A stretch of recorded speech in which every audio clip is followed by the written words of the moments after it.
Guys, तो आज हम जिनके बारे में बात करने जा रहे हैं उनका नाम है नेताजी सुभाष चंद्र बोस और उन्होंने हमारे देश को आजाद कराने के लिए अपना पूर्ण सहयोग दिया।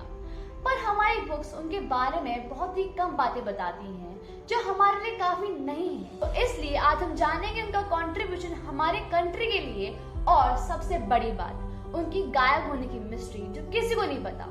तो चलिए शुरू करते हैं। तो शुरुआत करते हैं उनकी चाइल्डहुड से। इनका जन्म 23 जनवरी 1897 में हुआ था। इनके पिता का नाम जानकीनाथ बोस था और ये बहुत ही जाने माने लॉयर थे। पर नेताजी का स्वभाव बचपन से क्रांतिकारी की तरह था। उनको अपने देश को आजाद करना था और इसलिए उन्होंने अपने ब्रिटिश टीचर को पीट दिया। जी हाँ, क्योंकि उनके टीचर इंडियन के प्रति बहुत ही रेसिस्ट थे। और फिर क्या था, उनको उनकी यूनिवर्सिटी से निकाल दिया गया। पर ऐसा बिल्कुल भी नहीं था कि वो पढ़ाई में अच्छे नहीं थे, क्योंकि उन्होंने 1920 में फर्स्ट अटेम्प्ट में ही इंडियन सिविल सर्विस के एग्जाम को क्लियर कर दिया था। पर ब्रिटिशर्स के नीचे काम करना बिल्कुल भी राजी नहीं था। और जब जलियांवाला बाग मैसेकर हुआ तो वो बिल्कुल हिल गए थे, इसलिए वो इंडिया वापस आ गए। फिर उनकी मुलाकात होती है Mahatma Gandhi and Indian National Congress से और वो बहुत ही कम समय में इतनी जल्दी फेमस हो गए कि उनको 1938 में इंडियन नेशनल कांग्रेस का प्रेसिडेंट बनाया गया।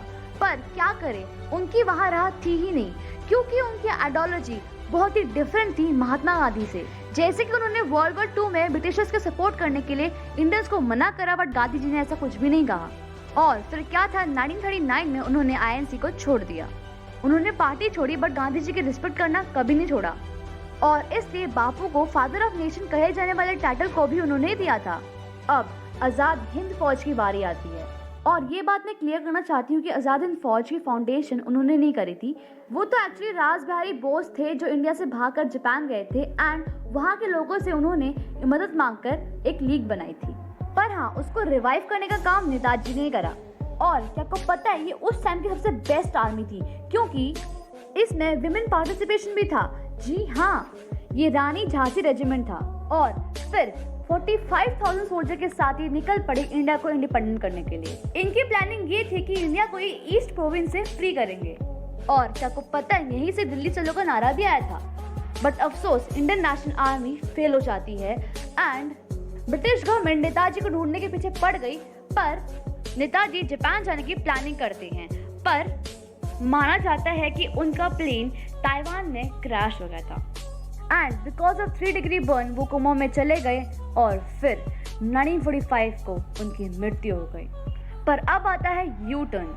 क्योंकि लोगों को विश्वास नहीं हुआ, इसीलिए गवर्नमेंट ने 3 कमिटीज बनाई, जिसमें 2 कमिटी ने कहा हाँ उनकी मृत्यु प्लेन क्रैश में हुई, बट उसने एक कमिटी, इसका नाम था जस्टिस मुखर्जी कमीशन, ने कहा कि नहीं, उनकी मृत्यु प्लेन क्रैश में नहीं हुई, क्योंकि उनके मुताबिक ताइवान के उस टेंपल में नेताजी के एशेज है ही नहीं। तो क्वेश्चन ये उठता है कि फिर वो कहाँ गए।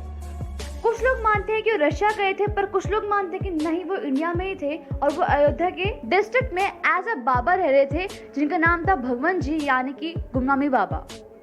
और लोग मानते हैं कि हाँ वही नेताजी थे, क्योंकि उनकी राइटिंग, उनकी शक्ल, इवन उनका बोलने का तरीका बिल्कुल सेम था। बट गवर्नमेंट ने इस कमीशन की सारी बातों को रिजेक्ट कर दिया और फिर क्या था, ये मिस्ट्री ही रह गई। तो गाइस, आई होप आपको ये वीडियो इन्फॉर्मेटिव लगी हो। अगर लगी है तो वीडियो को जरूर लाइक करो एंड चैनल को सब्सक्राइब करें और मैं आपको मिलूंगी नेक्स्ट वीडियो में। Till then bye.